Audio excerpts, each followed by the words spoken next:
Esta es la noche en el continente americano. Cuando amanece en Europa y cae la tarde en Asia. Así cae la noche en el continente americano y transcurre la mañana y la tarde en el resto del mundo. La noche, bajo la dirección de Claudia Gurizati. Hola, ¿qué tal? Muy buenas noches. La Procuraduría General ha tomado serias y muy trascendentales decisiones en las últimas horas y en los últimos días sobre casos realmente preocupantes de corrupción en Colombia. José, buenas noches. Claudia, hola, buenas noches. La Procuraduría además va a cumplir un año con nuevo jefe, el procurador Fernando Carrillo. Y como usted dice, las decisiones sobre todo se han enfocado en las regiones de Colombia. Señor Procurador Fernando Carrillo, bienvenido a esta mesa de entrevistas en medio de la redacción de RCN. Qué maravilla estar con ustedes aquí esta noche. Estoy muy contento de poder compartir algunos de nuestros logros de este año de trabajo que ha sido bastante complejo, pero creo yo con muchos resultados. Y absolutamente importante el tema porque estamos hablando de corrupción, una de las cosas más indignantes que asumen los colombianos día a día. Hablemos de esas decisiones de las últimas horas que ha tomado usted. Comencemos en Córdoba. El gobernador de Córdoba, Edwin Besaile, fue suspendido por 3 meses por la Procuraduría. Estamos hablando de contratos específicos, uno de 1.500 millones de pesos, para ponerle ejemplo a los televidentes, para atender a 14 pacientes de hemofilia que al parecer resultaron falsos. ¿Qué fue lo que encontraron ustedes ahí? Sí, yo quiero en primer lugar excusar que yo no pueda referir a cosas concretas porque ustedes saben, están todavía bajo el conocimiento de la Procuraduría y llegarán a conocimiento del despacho del procurador. Pero lo que sí quiero reiterarles es que mi primer discurso hace un año, precisamente fue en la cumbre de gobernadores. Hoy había una cumbre de gobernadores en Cartagena. Y yo decía, la peor amenaza que tiene la descentralización en Colombia es la corrupción. Y les dije a los gobernadores, si ustedes no la combaten, pues cada vez la centralización les correrá la cerca y les restringirá competencias. Y lamentablemente lo que hemos visto en este año ha sido un aumento de la corrupción a nivel territorial. Lo que hemos hecho en las últimas horas ha sido sobre todo tocar, digamos, el aspecto más estratégico que ha utilizado la corrupción, que es la contratación pública.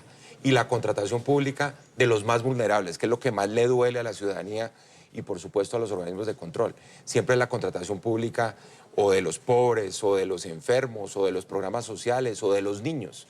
Y realmente es un patrón que se ha venido apoderando de todo el país. Por eso, en realidad, no se trata de categorizar qué es en los departamentos de la costa, en fin, eso yo creo que no tiene ningún sentido, sino es un esquema lamentable de funcionamiento de la política, en donde los contratos aparecen, como ustedes lo oyeron en las declaraciones de un exgobernador hablando del actual gobernador, que lo que hace uno con los contratos es repartirse las utilidades, las coimas y los sobornos, y eso, por supuesto, es algo que tenemos que erradicar. Sí. Y erradicarlo de raíz, porque si uno llega únicamente a podar la corrupción, después eso se reproduce con más fuerza en todas partes. Entonces estamos en esa tarea y yo creo que en eso vamos cumpliendo como lo exige la ciudadanía. Procurador, los médicos que supuestamente certificaron a los pacientes de hemofilia dicen que les falsificaron sus firmas. ¿Ustedes han podido establecer eso, la falsificación de las firmas de los médicos? Sí, yo no me quiero referir a detalles del proceso, pero eso está todo documentado. La Contraloría, por ejemplo, tiene unos hallazgos bastante particulares a ese respecto y han seguido los pagos en esa dirección. Así funcionarios se hayan declarado impedidos. Porque la razón fundamental por la cual se produce la suspensión es garantizar que la investigación siga sin interferencias. Ustedes se pueden imaginar que en abstracto un gobernador que está siendo investigado pues va a tratar de impedir que las investigaciones tengan éxito y esa es la razón por la cual el procurador tiene esa facultad de suspender cuando hay una razón de fondo para que se vea entorpecida la investigación por los actos de un funcionario público. Entendemos que usted no puede hablar específicamente de cada caso y cada tema, pero de todas maneras esto de los médicos fue fundamental porque fueron las denuncias también que prendieron las alarmas para saber que algo estaba pasando. Aquí nos están falsificando la firma para que nosotros digamos y testifiquemos que hay unos pacientes con hemofilia cuando pues al parecer no existían. Entonces la pregunta va, si todos estos indicios y testimonios ya llevan más de un año, desde el 2016, la gente se pregunta por qué pasa tanto tiempo hasta que hoy haya una decisión en este momento ya contundente en el caso de Edwin Besaile en Córdoba de apartarlo, así sea por 3 meses, ¿y para qué se le aparta por 3 meses? Esa es una muy buena precisión porque yo creo que es un mensaje clarísimo a la ciudadanía. Aquí nosotros, lo nuevo en la lucha contra la corrupción es el papel protagónico que tienen los ciudadanos, que la gente se atreva a hacer las denuncias. Nosotros en este 2017 hicimos más de 20 audiencias en todo el territorio nacional, una en Montería, donde nos llegaron buena parte de las pruebas, porque hay gente que tiene la potencia y la altivez de decir, mire, yo tengo aquí un folder debajo del brazo y ustedes hagan la investigación. Y buena parte de esas denuncias fructifican de esta manera. Lo que pasa es que, claro, yo siempre tengo que estar en ese equilibrio de luchar contra la corrupción, pero respetar las garantías de quienes están siendo procesados. Vengo de esa escuela, fui constituyente del 91, creo en el Estado de Derecho, y por supuesto, no, peor que no abrir una investigación es abrir una investigación mal. Y esa es una buena limitante, y por eso es que además esa alianza, esa troika que hemos montado con la Fiscalía y con la Contraloría es esencial, porque todos los hallazgos de nosotros nos sirven simultáneamente a los tres. Por eso, por ejemplo, el fiscal ha actuado también con mucha contundencia. Eso le quería preguntar, ¿usted qué espera de la Fiscalía y de la Contraloría ahora que usted ha decidido la suspensión del gobernador Bezaile? Pero, ¿qué debería pasar ahora por los lados, sobre todo de la Fiscalía? Sí, difícil yo también pues predecir qué va a pasar, pero yo creo que la Fiscalía va con todo también. Y yo creo que el propósito es ese, es que la gente vea que efectivamente hay obstáculos y que esto no es una práctica común. Es que lamentablemente, como nosotros hemos dicho muchas veces en este país, en las actuaciones públicas, como que ser pillo da estatus, pues, y los héroes locales son siempre los que se roban los recursos públicos o lesionan el interés público. Y yo creo que eso hay que cambiarlo. Y esa es parte de nuestra labor, porque además la labor de la Procuraduría no solo es suspender gente, sino tratar de cambiar ese chip que tiene la gente de que uno llega a los cargos públicos, es a robarse los recursos públicos. Fíjese que usted hablaba ahora de algo que me parece interesante y bonito, es la gente que a pesar de estar en el mundo del poder de la corrupción, tienen las ganas y el interés de denunciar, y ellos finalmente, entre más rápido prosperen las investigaciones, más protegidos deben sentirse y más satisfechos de haber hecho la denuncia. Así es. Porque la frustración de denunciar y no ser oído tiene que ser muy grande. ¿Usted cómo está midiendo eso en la región y sobre todo? Así es, nosotros estamos recogiendo todo ese volumen de denuncias y estamos tratando de responderle a la gente. Claro, hay denuncias infundadas, hay denuncias que tienen pruebas muy frágiles y hay otras muy fundamentadas. Pero yo creo que ahí la clave, y eso hay que decírselo también a la ciudadanía, es los mecanismos de protección de los testigos, que eso es esencial. Ahí en materia legislativa somos todavía muy pobres y muy atrasados en Colombia, y hay que trabajar en eso. Y fortalecer las veedurías ciudadanas. Nosotros estábamos diciendo, ustedes lo han oído, otro de los grandes casos donde también están buena parte, 17 departamentos involucrados según los hallazgos de la Contraloría, en el caso del programa de alimentación escolar. De nuevo, los niños del país, derecho fundamental, el derecho a la educación, porque la nutrición es fundamental para que se realice el derecho a la educación. La vida de los niños, claro, además. Son niños que además tienen solo una comida al día. Entonces, desde ese punto de vista, pues la posibilidad de sumar esfuerzos entre los tres organismos de control y cada uno dentro de lo suyo, ¿no? Porque los poderes del procurador son suspender, destituir, inhabilitar.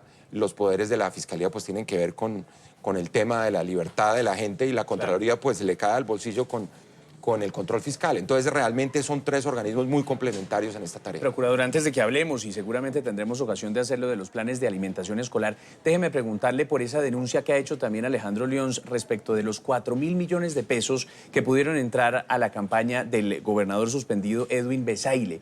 ¿En eso también está la Procuraduría? Sí, yo creo que lo que es claro es que aquí hay un patrón indiscutible, sistemático, reiterativo, y es que todo esto es un tema de financiamiento de la política y financiamiento de las campañas. Nosotros hemos dicho que la causa matriz, la causa original, precisamente, de la corrupción en la política son los sistemas de financiamiento.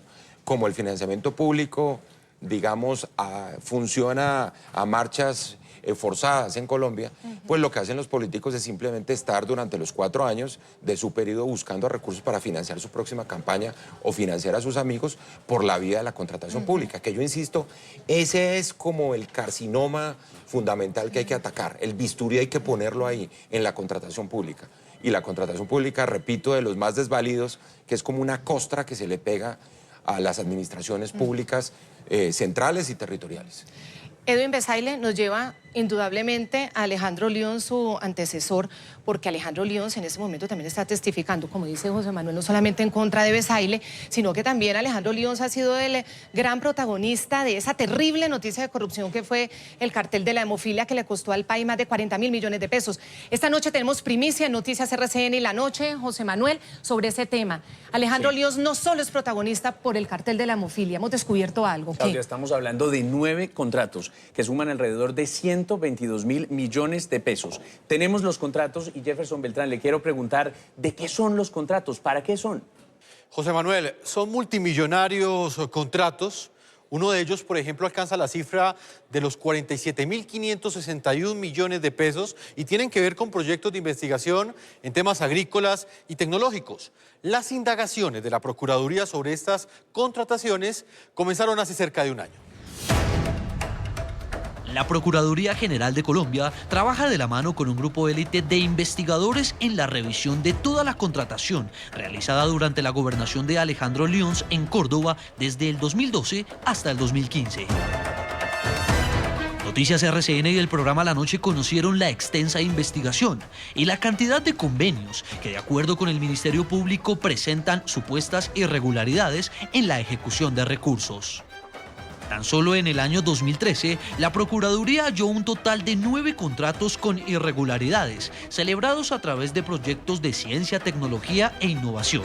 Contratos que suman un total de 122.388 millones de pesos. En el documento que ordena el cierre de la investigación disciplinaria para pasar a la formulación de un pliego de cargos, aparece un contrato por 47.561.015.997 pesos.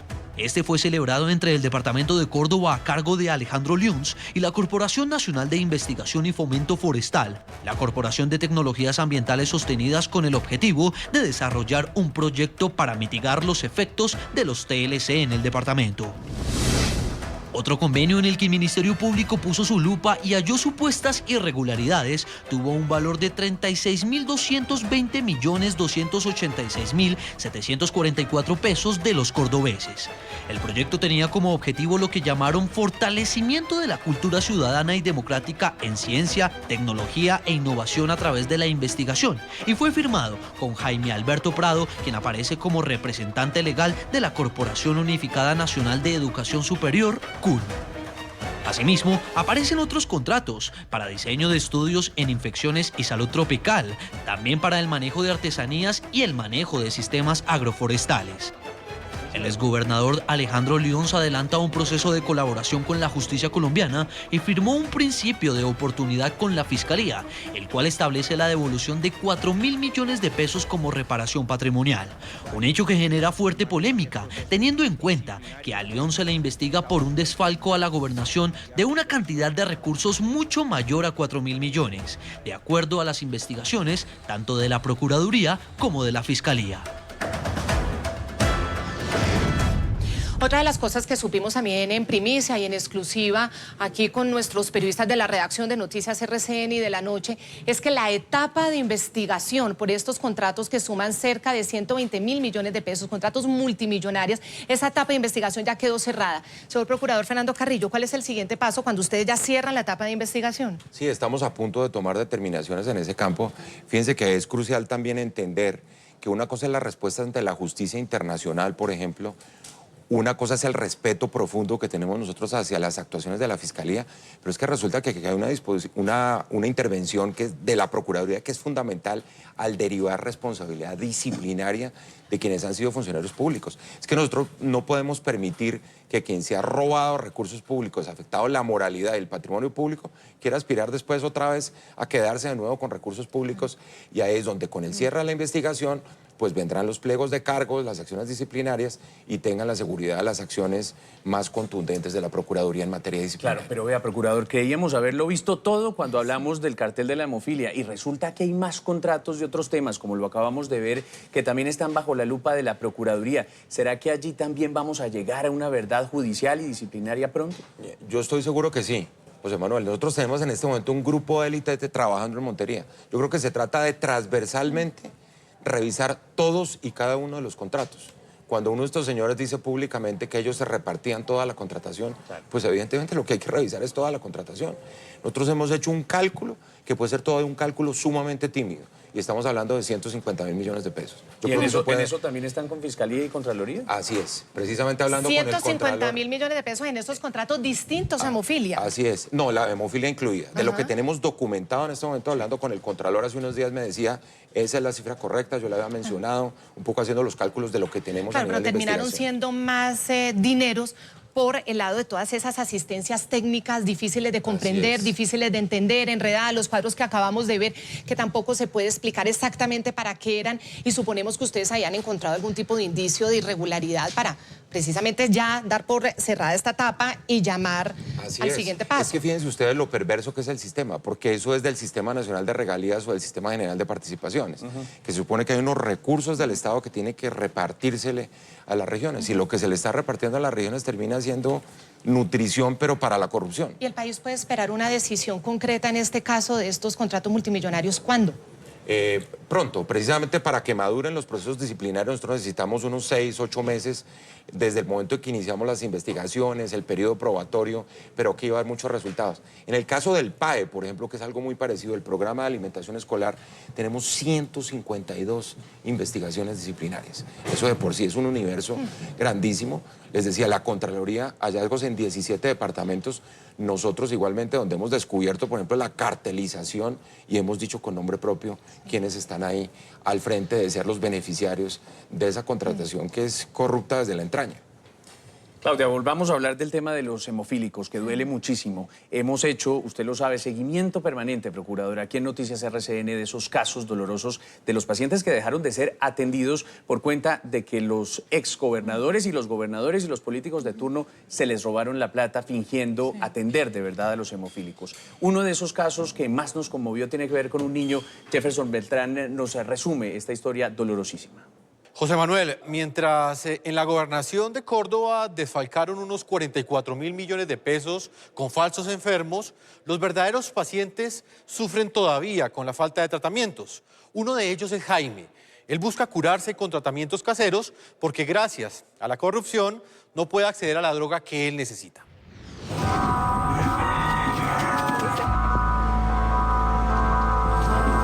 Jaime tiene la enfermedad más famosa por estos días en el departamento de Córdoba, la que llaman enfermedad de Reyes, pero él no tiene ni trono ni corona.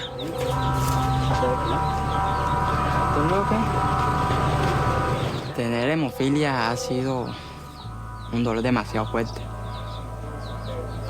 Usted sabe lo que es vivir con dolor. No se lo deseo ni al peor enemigo. Es el sexto de 8 hermanos, el único con la enfermedad. 26 años y una niña de 5. La enfermedad que un grupo de personas escogió para desangrar la salud del departamento le ha enseñado a crecer con dolor. No, este era mi campeón. Duraba tiempo, meses, se puede decir, hinchado, inflamado, sin poder caminar. ¿Cuánto tiempo duraba? Inflamado duraba por ahí como de 1 mes a 2 meses. Mi mamá, mi hermano me tenían que cargar. La hemofilia que padece es la más rara. Jaime no es de los falsos hemofílicos, nada más real que su dolor. Como siempre he hecho, como cuando era campesino, que vivía en el monte, como el animalito, aguantar dolor. Aguantar y esperar que solo se pase. 50.000 millones de pesos dicen las autoridades que robaron de la salud del departamento. Hoy Jaime no tiene 10.000 pesos para ir a Montería a recibir el tratamiento. Tengo 1 mes de estar así enfermo y no he tenido facilidad de nada de dinero para ir a la IMAT, pagarle un taxi que me lleve a la IMAT. Mientras en un solo paciente el cartel de la hemofilia cobró hasta 1.000 millones de pesos, Jaime solo recibía curaciones caseras. Solo con hielo y baños tibios me pasaba el dolor. Los investigados por el cartel de la hemofilia van desde el exfiscal anticorrupción Luis Gustavo Moreno y el exgobernador de Córdoba Alejandro Lions, hasta los exsecretarios de Salud de Córdoba Alfredo Aroachán, Alexis José Gaines y Edwin Preciado Lorduy, además de particulares de las IPS. Varios de ellos tienen casa por cárcel en sus residencias en Montería. Jaime vive en una invasión en el municipio de Lorica. Su casa está a punto de caerse. De poquito a poquito voy ahorrando y hice mi casita, que ya se me está cayendo. Y por lo que estoy viendo que cada día voy peor, porque no le niego, voy peor. Ya no tengo la fuerza como de meterle otra vez, de volverla a construir de nuevo. Su tratamiento empezó hace apenas unos años, pero inicialmente con un diagnóstico equivocado. Cuando una persona adulta ya empieza un tratamiento, ya es demasiado. Corregir los errores ya es demasiado. Lo que empezó con unos moretones en las piernas que según él cambiaban de color, se convirtió en el verdugo de su vida, pero aún tiene sueños y esperanzas. Siempre le he dicho, mi sueño es llegar a ser un doctor, de ser alguien. La hemofilia es el más escandaloso descalabro de la salud en Córdoba. Para Jaime significa lo mismo, pero él sí tiene dolor, tiene necesidades que nunca han conocido los implicados. En su casa no hay danza de millones, ni dádivas ni contratos. Hay amor, una gran sonrisa y mucha esperanza. Volvemos a Alejandro Lyons, que como ya lo hemos dicho, ha sido el protagonista de este escándalo, de estos testimonios que nos han dolido en el alma. La periodista Catriz Castellanos los ha estado documentando permanentemente. De estos otros contratos multimillonarios de asistencias técnicas que estamos revelando hoy en el programa La Noche, pero también Alejandro Lyons, y por eso es testigo clave en este momento en los Estados Unidos y está en los Estados Unidos, es toda su participación, que para salir bien librado de todas estas investigaciones, participó en todo este carrusel de prostitución de la justicia y de las altas cortes, de los magistrados en Colombia. En ese punto concreto, en noviembre del año pasado, la Procuraduría General también comenzó a investigar qué ha pasado con esa investigación concreta del exgobernador Lyons con otros exgobernadores y exalcaldes que participaron en este carrusel de prostitución, si lo podemos llamar así, y corrupción en el máximo Tribunal de Justicia en Colombia. Así es, yo creo que este ha sido como el punto más bajo en términos de la caída del sistema en los temas de corrupción, porque normalmente en este país, cuando apareció el narcotráfico y los paramilitares y el crimen organizado, siempre tenemos el recurso de llegar a la Casa de la Justicia, que era impoluta, golpear la puerta de la Casa de la Justicia, y ahí venían las soluciones. Y ha habido pues casos notables, por ejemplo, lo que fue la Fiscalía frente a la narcofinanciación de una campaña, la justicia metida contra los paramilitares, contra el crimen organizado. Yo creo que el golpe más grande que ha recibido la justicia ha sido precisamente ese. Por eso nosotros hemos intervenido no solo a nivel de la vigilancia disciplinaria en el caso de gobernadores y funcionarios públicos, sino también que le hemos brindado un gran apoyo a la Comisión de Acusaciones de la Cámara de Representantes, convencidos que ahí va a haber resultados muy pronto. Y hemos intervenido abiertamente en esos procesos. Yo creo que ese es el proceso más importante que tiene Colombia desde ese punto de vista, por la importancia de recuperar la credibilidad en la administración de justicia. Y yo estoy seguro, además hoy tuvimos unas excelentes noticias de quién va a presidir, por ejemplo, la Sala Penal de la Corte Suprema de Justicia, que es un magistrado impoluto, un magistrado que va a dar resultados, y por supuesto de la Corte en general, porque yo sí creo que esto era un fenómeno excepcional, uno no puede generalizar al interior de la Corte que esto venía sucediendo. Procurador, pero frente al cartel de la toga, ¿usted va a tomar acciones disciplinarias? Le preguntaba a Claudia por el exgobernador Lyons, pero hay otros que están bajo su esfera de control. Hay aforados. Nuestra acción particularmente tiene que ver con los magistrados auxiliares de la Corte y ahí vamos bastante avanzados pues, para respetar también la reserva de esa investigación. Pero bastante avanzados es que en cuestión de días podremos pues vamos a ver, en cuestión de semanas, digámoslo así, porque ahí hay que hacerlo con muchísimo cuidado. Ustedes saben que están siendo procesados quienes son maestros en el arte de manejar esos procesos y por eso hay que ir con pies de plomo. Jefferson Beltrán y el equipo de Redacción de la Noche también han preparado esta nota de explicación sobre cuál ha sido la actuación del exgobernador Alejandro Lyons en todo este lío y en todo este escándalo del cartel de la toga. Jefferson. Claudia, Alejandro Lyons aparece como protagonista en los escándalos de corrupción más graves de los últimos tiempos en Colombia. Está involucrado, por ejemplo, en el denominado cartel de la hemofilia y en el cartel de la toga, en el cual altos jueces de Colombia pedían y recibían millonarios sobornos para detener investigaciones. Él es Alejandro Lyons Muscus y él Edwin Besaile Fayad. Tienen varias cosas en común. Los dos son cordobeses, pertenecieron al mismo partido, llegaron a la gobernación de este departamento y los dos son investigados por presuntos hechos de corrupción. El más reciente en recibir una sanción disciplinaria fue precisamente Edwin Besaile. Noticias RCN tuvo acceso al auto de suspensión por 3 meses dictado por la Procuraduría contra el actual gobernador de Córdoba por el desfalco en el denominado cartel de la hemofilia. La acción disciplinaria que lo aparta de su cargo está basada en presuntos pagos por 1.525 millones de pesos a 14 falsos pacientes de hemofilia en el año 2016, cuando ya fungía el cargo de gobernador. Revisada la documentación soporte de los pagos, sugieren una presunta irregularidad consistente en haber ordenado el pago de 1.525 millones de pesos a la IPS San José de la Sabana. Dentro de las pruebas en su contra existe una declaración del segundo protagonista de este capítulo, su antecesor, el exgobernador Alejandro Lyons, también investigado por el mismo escándalo y otros hechos de corrupción. Lyons, quien colabora con la justicia colombiana desde Estados Unidos, aseguró en entrevista a la emisora La W que los hechos de corrupción durante su mandato se dieron en parte por la injerencia del senador Musa Besaile y que se mantienen en la gobernación de Edwin Besaile. Yo le entregué dinero a Edwin Besaile, eso se lo relaté a la Fiscalía desde el mes de septiembre del año anterior. Entregué documentos soportes que acreditan o que respaldan el dinero que él recibió. Ya regresamos con La Noche.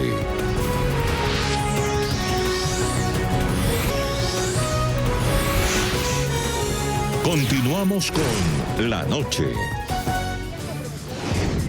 Ella es Sandra Paola Hurtado.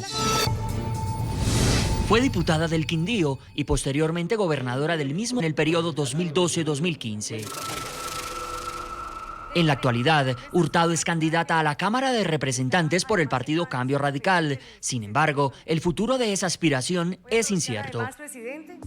La Procuraduría General de la Nación, en este fallo de primera instancia del pasado 12 de enero, la destituyó e inhabilitó por 12 años para ejercer cargos públicos. La exmandataria del Quindío habría, según la investigación del Ministerio Público, violado el principio de transparencia en la contratación pública. Suscribió convenios interadministrativos en el caso de ella, por más de 30.000 millones de pesos, con entidades que no tenían capacidad para ejecutar las obras. Estas entidades son Esaquín y Provi Quindío. Las irregularidades, de acuerdo con los hallazgos de la Procuraduría, tuvieron lugar en la suscripción de 8 convenios interadministrativos por parte de Hurtado y de otros 2 firmados por exgobernadores encargados que también fueron sancionados con 10 años de destitución e inhabilidad. La exgobernadora apeló la decisión y en su defensa ha argumentado una supuesta persecución. Que en segunda instancia este fallo se va a revocar. Se les olvidó además que a Petro le quisieron hacer la misma, lo persiguieron, lo quisieron destituir e inhabilitar y ahora lo quieren hacer conmigo. Pero no solo las presuntas irregularidades en contratos que firmó como gobernadora tienen en aprietos a Sandra Paola Hurtado. La exfuncionaria, hoy candidata al Congreso, también afronta en el Ministerio Público una indagación preliminar por su presunta participación en el escándalo de corrupción en la Corte Suprema de Justicia que involucra a otros exgobernadores. Muy bien, vamos a dejar Córdoba por un momento y nos vamos a otra región del país donde el procurador Fernando Carrillo y su equipo de procuradores pues ha actuado. También tenemos una noticia de hace apenas pocos días, de hace 8 días, que tiene que ver con la exgobernadora del Quindío, Sandra Patricia Hurtado. Usted ha tomado la decisión en primera instancia de destituirla, inhabilitarla, con unos argumentos además muy concretos, con un tema de corrupción muy concreta y con una investigación muy concreta que ha entregado el equipo de los procuradores que trabajan en la Procuraduría General. Ella en este momento está usando su derecho de apelar a esta decisión de la Procuraduría, está en su segunda instancia dentro de la Procuraduría. ¿Qué tan grave fue lo que ustedes encontraron en este caso?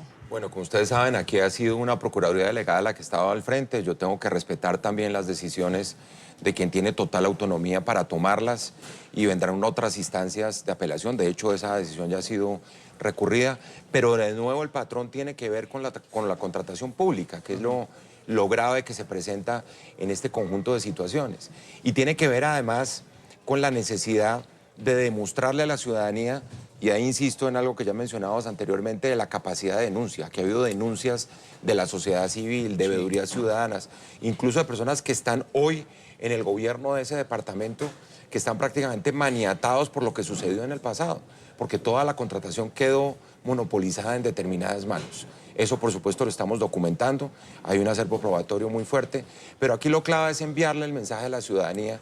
Repito, que todas esas prácticas que se volvieron habituales y comunes es posible combatirlas desde el ángulo disciplinario y sobre todo desde el ángulo del control social, porque yo creo que la ciudadanía cada día más se está levantando frente a este tipo de manifestaciones. Y de hecho, pues me imagino, en estos procesos que vienen en este año, pues habrá oportunidad de que la gente se manifieste en ese sentido. Usted tiene que decidir esa segunda instancia en el caso de la exgobernadora. La sala, una sala disciplinaria que por supuesto hace parte de la estructura de la Procuraduría.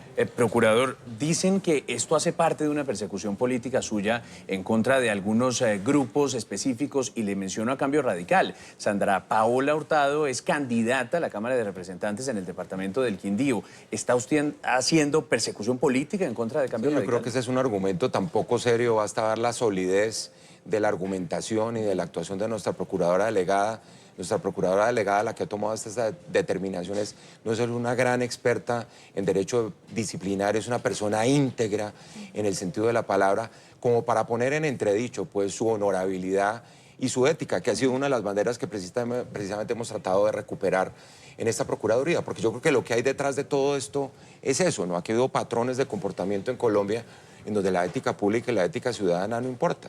Y repito, más bien ha habido conductas reiterativas que se convierten en la costumbre, que eso es lo que estamos tratando de impedir. Y esa es una gran función que tiene la Procuraduría desde el punto de vista preventivo, de los mensajes que hay que enviarle a la gente de que aquí las cosas en materia de corrupción sí pueden cambiar. De hecho, nuestras competencias están en este momento desempeñándose y los resultados que estamos mostrando en este año apuntan fundamentalmente. Nos tocó como una especie de invierno de corrupción que nosotros estamos tratando de transformar en un verano de ética pública para demostrar que en Colombia sí se puede hacer política con las manos limpias. Procurador, el caso de Sandra Paola Hurtado, 12 años de inhabilidad, hacen pensar que la situación encontrada por la Procuraduría es realmente grave. Y quiero que retomemos también el tema del sistema interamericano, el sistema interamericano cuando estudia el caso del exalcalde Petro, que dice que ningún funcionario electo popularmente lo puede tomar una decisión administrativa o disciplinaria, que tiene que ser una orden judicial. Entonces, ahí cómo ustedes toman esta decisión sabiendo que existe esa otra decisión del sistema interamericano. Sí, es una decisión que hemos tomado además con toda la tranquilidad y la seguridad absoluta que estamos obrando correctamente y con el respaldo del Sistema Interamericano de Derechos Humanos. Después de la decisión del exalcalde Gustavo Petro, yo me fui 2 veces a Washington a hablar con la Comisión Interamericana, incluso promovimos la realización de un foro sobre derechos humanos y lucha contra la corrupción para demostrar que esa convención, que es una convención de finales de los 60, aparece enriquecida por la Convención Interamericana de Lucha contra la Corrupción. Es decir, que los argumentos tradicionales, por ejemplo, de que no se podían destituir o suspender los derechos políticos de una persona electa popularmente por una autoridad como la Procuraduría, tiene una excepción grandísima y es cuando se trata de actos o hechos de corrupción. Y eso fue lo que ratificó nuestro Consejo de Estado en la decisión en donde echó para atrás la sanción en el caso del exalcalde Petro. Porque una cosa es un error que se cometa en una decisión de política pública, que eso no es un acto de corrupción, así lo dice el Consejo de Estado, y otra cosa son actos o hechos de corrupción. Y nosotros tenemos perfectamente documentado, incluso fue uno de los grandes argumentos de nuestra procuradora delegada, en que los actos o hechos de corrupción en materia de contratación pública le entregan plenos poderes a la Procuraduría General de la Nación. Aquí no estamos siendo arbitrarios, aquí no hay fundamentalismo de ninguna naturaleza, sino una decisión en derecho, respaldada por un sistema además que lo que busca no es tanto que lo aplique una autoridad penal, porque si adoptáramos esa tesis se caería la pérdida de la investidura en el Consejo de Estado, las funciones sancionatorias de las superintendencias, las funciones disciplinarias del Consejo de la Judicatura, sino que estamos haciendo respetar integralmente las garantías procesales que en 1960 eran las del derecho penal, pero que hoy se aplican al derecho disciplinario, más en una institución que, a propósito les cuento, a mí me tocó el diseño constitucional de la Procuraduría en la Constituyente, y la Procuraduría es un ente sui generis que no es una entidad administrativa del Poder Ejecutivo, que eso hay que recordárselo mucho a los colombianos. Yo no dependo del presidente de la República. Yo tengo completa autonomía constitucional con capacidad sancionatoria y en este momento una de nuestras metas fundamentales, por esa razón, es luchar contra la corrupción y yo no voy a permitir que se lesionen las potestades disciplinarias cuando además estamos seguros que más adelante la Corte Interamericana de Derechos Humanos, si va a ser necesario, nos va a dar la razón. Porque por el momento tenemos una decisión que le hemos explicado a la Comisión en el sentido de que Colombia no puede bajar la guardia en sus herramientas fuertes de lucha contra la corrupción. Pero entonces definitivamente el caso de Petro y el de esta exgobernadora no son iguales. Ninguna relación tienen, exactamente, porque lo que hay que hacer es demostrar que hay actos o hechos de corrupción, que fue precisamente lo que hizo nuestra procuradora delegada en este proceso. Señor procurador y José Manuel, yo no sé si podemos hablar de derechos humanos también en el tema de la corrupción. El hecho de garantizar que los dineros públicos no se pierdan para temas básicos de saneamiento como es agua de acueducto, para que la gente no se muera de enfermedades, lo de la hemofilia. ¿Cuánta gente no ha padecido la hemofilia en Córdoba y no la han atendido por la corrupción? La alimentación escolar, todo lo que garantiza la vida, ¿también se podría enmarcar o no? Totalmente. El gran enfoque que precisamente que hubo en esa conferencia en Washington es que la corrupción es el mayor factor de violación de derechos humanos que hay en este momento en América Latina, además de cómo deteriora la democracia, los derechos económicos y sociales. Si el principal factor de desequilibrio en América Latina es la desigualdad, porque somos campeones en eso, como ustedes saben, no en pobreza sino en desigualdad, es obvio que la nivelación a nivel de garantía de los derechos económicos es una meta esencial del Estado. Y cuando uno defiende el patrimonio público y la moralidad pública, está defendiendo los recursos públicos que son importantísimos para luchar contra la desigualdad. Ese es parte del argumento que se ha venido desarrollando. En los 60s eran los derechos civiles y políticos, después vino toda una tendencia de protección de derechos económicos y sociales y es ahí donde uno encuentra en el propio sistema interamericano la base para defender la lucha contra la corrupción. Ya regresamos con La Noche.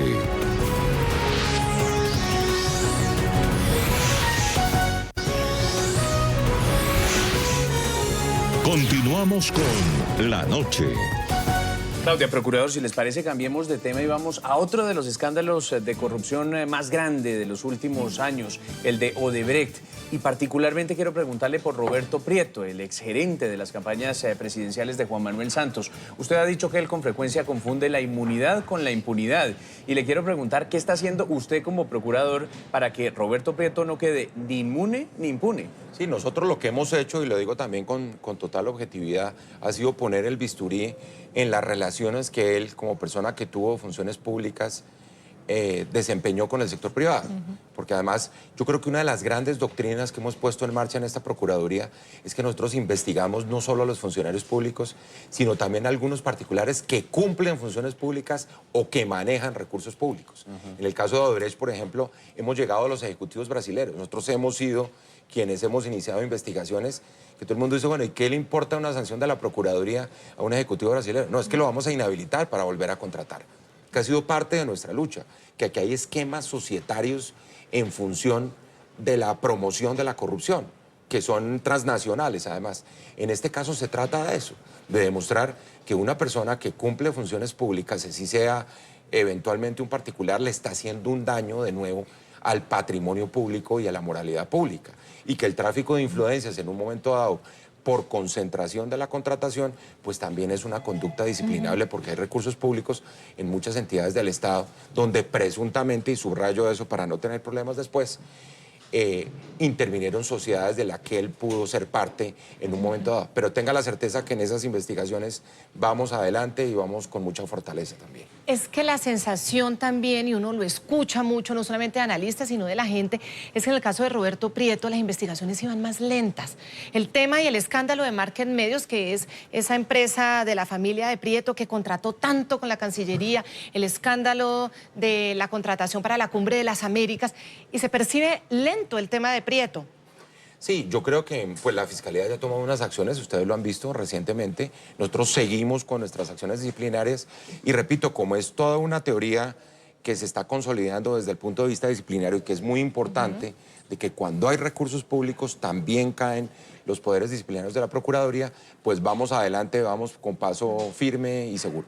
Señor Procurador, usted nos habla de la teoría de que las sanciones disciplinarias también tienen que ir para los particulares, pero el caso concreto de Roberto Prieto, que pues, su familia, la dueña de la empresa, que hicieron todo este tipo de contrataciones para la Cumbre de las Américas y muchas contrataciones con la Cancillería, pues él era el representante de Colombia ante el Banco Interamericano, mientras se podían estar desarrollando contratos de esa empresa familiar con el Estado colombiano.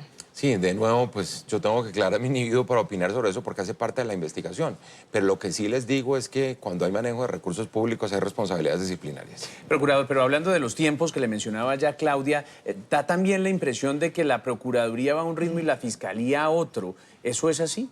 Yo creo que los procesos disciplinarios son procesos un poco que toman un poquito más de tiempo, son procesos más autónomos, porque acuérdense ustedes que dentro del sistema acusatorio y dentro de lo que hace la Procuraduría, y me tocó ser el ponente de la Fiscalía en la Asamblea Nacional Constituyente, las potestades de la Fiscalía tienen que surtirse de alguna manera ante un juez, es decir, hay una intervención de otro funcionario.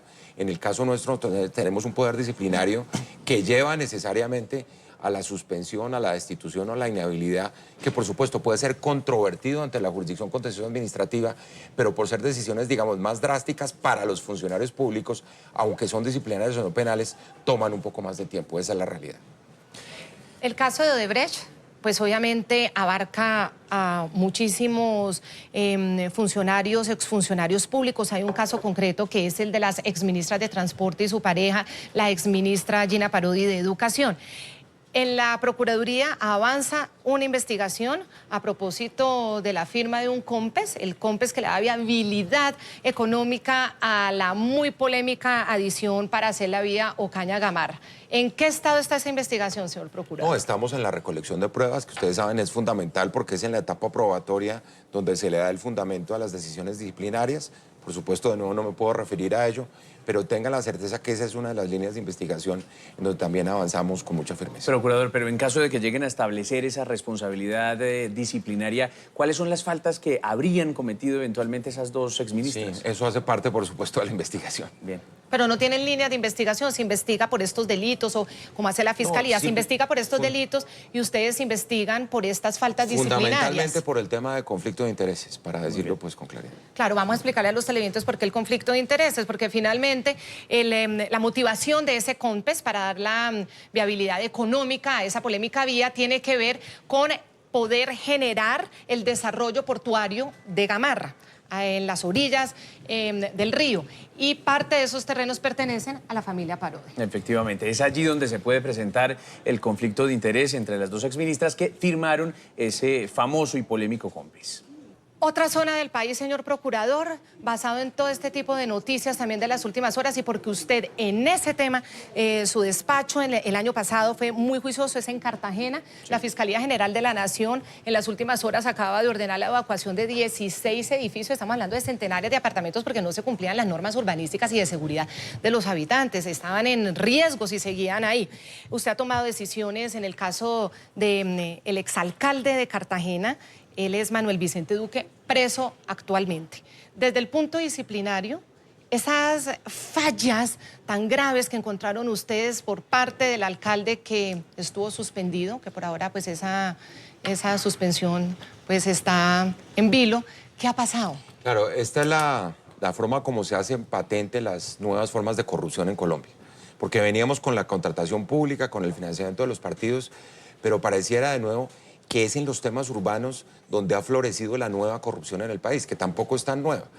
Cuando nosotros fuimos a hablar con las víctimas, porque fue la Procuraduría la primera que inició acciones en esta materia, en abril, o sea, hace más de 9 meses, que llevó a la suspensión del alcalde de Cartagena, ¿qué fue lo que encontramos? Caos urbano.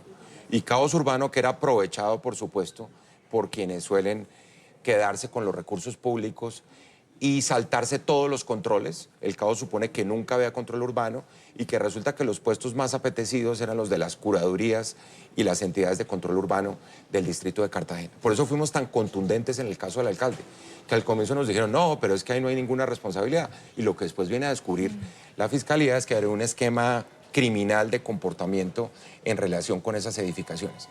Eso tiene dos connotaciones. Una, que tiene que ver con normas urbanas que no se cumplen, que digamos, eso es gravísimo, pero lo peor de todo es que hay vidas humanas de por medio, que fue lo que demostró la caída del edificio Blas de Lezo y que es la amenaza, según lo ha dicho el fiscal, porque además fue como resultado de unas investigaciones que nosotros pedimos a la Universidad de Cartagena y que dieron resultados para compulsarle copias a la Fiscalía que se dan este tipo de actuaciones. ¿Qué es lo grave ahí? Que no se han tomado las medidas dentro de un plan de acción popular que es intervención judicial de la Procuraduría. Nosotros le pedimos al Tribunal Administrativo de Bolívar que expidiera unas medidas para que tomara el Distrito Especial de Cartagena en esta materia. Muchas de esas medidas no se han tomado. Hay un plan de normalización urbanística. Ustedes recuerdan qué es esto, es falta de licencia, falta de permisos. Edificios, pirámides que aparecen de la noche a la mañana del castillo, al lado del castillo de San Felipe, rompiendo toda esa tradición de patrimonio cultural de la ciudad y nadie lo vio. Entonces apareció cuando ya iban 20 y pico de pisos adelante y la pregunta es ¿dónde estaba la autoridad? Y por supuesto la autoridad estaba escondida en un esquema de corrupción porque responde necesariamente al manejo que se le dio al tema urbano en Cartagena. Y esto se repite en todo el país, que es lo peor de la historia. Lo hemos visto también en Armenia, por ejemplo, con el plan de ordenamiento territorial. A mí poco me quieren los constructores por esa materia, porque el paisaje cultural cafetero está siendo afectado por falta de control urbano, problemas de planes de ordenamiento territorial. Yo he dicho claramente que los planes de ordenamiento territorial lamentablemente se convirtieron en la punta de lanza de la corrupción urbana en el país. Todas nuevas formas de corrupción, que además no son zonas grises puramente administrativas. Ah, no, es que cambiaron la norma urbana, es que eso es un nuevo POT. Entren a mirar detrás de eso quién se está beneficiando, por qué lo está haciendo y qué utilidades le representa a un grupo político que tiene la capacidad de cambiar la norma urbana una circunstancia de esa naturaleza. En el caso de Cartagena ha dicho usted que el alcalde actual, el encargado, no ha tomado las medidas que usted sugirió. Están necesariamente en ese proceso. Hoy precisamente hubo una audiencia en un juzgado de Cartagena y pues la declaratoria de calamidad pública de ayer lleva a que hay que tomar muchas mayores medidas en esa dirección. Indiscutiblemente. Pero se está quedando corto entonces el alcalde actual. Sí, porque además es un problema endémico. Es que nosotros hicimos una primera inspección y aparecieron primero 55, después 76 edificaciones y yo creo que deben ser más. Y atraviesa transversalmente yo creo que todas las zonas de la ciudad. Porque en una sola muestra piloto que uno se encuentra el 75% de construcciones ilegales, ¿cómo será en el resto? Y con el alcalde anterior, con Manuel Vicente Duque, ¿qué va a pasar? Recordaba Claudia que fue suspendido, después ya esa suspensión se detuvo, pero pues porque está preso, ni más ni menos. Pero ¿qué va a pasar en lo disciplinario? No está ni destituido ni inhabilitado. Claro. Insisto en que yo no puedo prejuzgar al respecto, pero ustedes se pueden imaginar, esto ya tiene connotaciones penales, disciplinarias, fiscales. Yo creo que aquí entre las tres instituciones de control se ha demostrado que la situación es bastante grave para él en los tres campos de las investigaciones. Mire, procurador, otro de los temas que genera crisis también en Colombia es la atención de salud a los pacientes, tanto del sistema contributivo como del sistema subsidiado.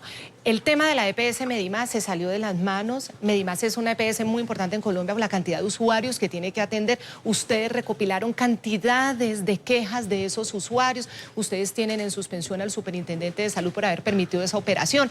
¿Qué más va a hacer la Procuraduría y qué más puede hacer la Procuraduría en este sentido? Porque ahí hay una urgencia. Claro. Nosotros tenemos como principio de lo que ha sido la transformación institucional de la Procuraduría, lo que representa para la gente decirle, mire, aquí hay una institución que es un baluarte en la defensa de sus derechos. Nosotros estamos diciendo, hay una cantidad de derechos que hay que realizarlos, que no se han realizado en Colombia. El derecho a la salud y a la educación, ya hablamos del PAE, hablemos de la salud. Eso no tenía doliente. Eso, un escenario completamente abierto, sin control, en el caso particular de esta EPS, pues tuvimos todo tipo de denuncias. Pensamos que en el proceso de consolidación de la misma empresa prestadora de salud hubo problemas y todo eso se traducía en los derechos del hombre o de la mujer o de los niños que están en la calle. Entonces, la posibilidad de defender derechos por la vía de la función preventiva de la Procuraduría, porque fíjense que un lado es lo disciplinario, que es la guadaña, digamos, decapitando a gente, que eso es poco grato, pero lo que sí es grato es de alguna manera indicarle a la gente que uno tiene la capacidad de defender los derechos. En el caso de las víctimas, por ejemplo, del edificio Blas de Lezo de Cartagena, en el caso de los usuarios del sistema de salud, en el caso de los niños, en el programa de alimentación escolar, y eso realmente da una gran satisfacción. Y yo creo que lo que hemos encontrado es un eco, de nuevo, dentro de las veedurías y los ciudadanos, Aquí hay un déficit de derecho muy grave, Claudia. Yo creo que es una de las grandes ausencias en este país a nivel de las políticas públicas. Porque lo decíamos, si realmente nuestra prioridad es combatir la desigualdad y estamos ignorando la importancia de los derechos económicos y sociales, donde está la salud, la educación y el medio ambiente, pues no estamos haciendo nada. Al final fue una equivocación haber vendido Café Salud. Sí, pues yo creo que ahí hubo grandes dificultades. Hubo grandes dificultades que, por supuesto, estamos determinando si comienzan los procesos disciplinarios, porque toda nuestra actuación en el caso de Medimás ha sido hasta el momento preventiva. Pero ya veremos si tomamos el paso disciplinario teniendo en cuenta los hallazgos que hemos encontrado. Para terminar, yo sí quisiera preguntarle, en ese caso tan sensible, o casos pues tan sensible, el tema de la alimentación escolar, ¿cuál es la propuesta concreta de la Procuraduría para acabar con esta feria de contratos, minicontratos, contraticos en el municipio, en la vereda, y al final nadie puede garantizar que a los niños les esté llegando su alimento como se lo merece un niño? Así es. Lo primero es un problema de recursos. Lo segundo es un problema de cobertura universal. Lo tercero es un problema de corrupción. Y lo cuarto es un problema de repartición de competencias en 3 niveles territoriales, la nación, los departamentos y los municipios. Y tal vez yo diría lo cuarto, es una ausencia de los padres de familia como veedores, que volvemos al punto inicial. Parte del éxito de la lucha contra la corrupción tiene que ver con el apoyo de la ciudadanía a estas instituciones de control. No solo porque una golondrina sola no hace verano, que sería el caso de la Procuraduría, sino porque si uno no tiene el respaldo de la justicia, que ya hicimos el análisis, y el respaldo de la ciudadanía, no llega a ninguna parte. ¿Y cuál es esa propuesta concreta de la Procuraduría? A ver si acabamos con eso. Nosotros le hemos pedido absolutamente al Gobierno Nacional que en un mes nos entregue un nuevo esquema de funcionamiento del plan de alimentación escolar. Un plan de alimentación escolar, claro, por ejemplo, transparencia, Claudia, transparencia absoluta. Hoy acabamos de firmar un proyecto con el Banco Interamericano de Desarrollo en donde vamos a convertir la Procuraduría en un centro de producción de información digital. Vamos a hacer una revolución digital, porque hoy en día nadie utiliza las tecnologías de la información. Yo digo que la corrupción va en ascensor y nosotros vamos por la escalera, o ellos con toda la tecnología posible y nosotros con un lápiz sumando hechos y cifras de corrupción. En el caso de los planes de alimentación escolar, ¿es preferible entonces que los gobernadores, los departamentos no los manejen más? Pues ese es uno de los temas que hay que abordar. Yo creo que en el caso de los gobernadores lo que tienen que garantizar es que no haya corrupción, empezando por ahí, que la ha habido toda. Pero si están devolviendo el plan en esa foto. Exactamente. Que vimos. Y lo otro es que el gobierno nacional se apersone de nuevo. Ustedes recuerdan que esto lo tenía el Instituto Colombiano de Bienestar Familiar, que haya un ente rector que tiene que ser el Ministerio de Educación. Esa es su propuesta. Claro, porque son 5 millones de beneficiarios. Luego esto es una población en donde el Ministerio Rector de la Política tiene que estar ahí.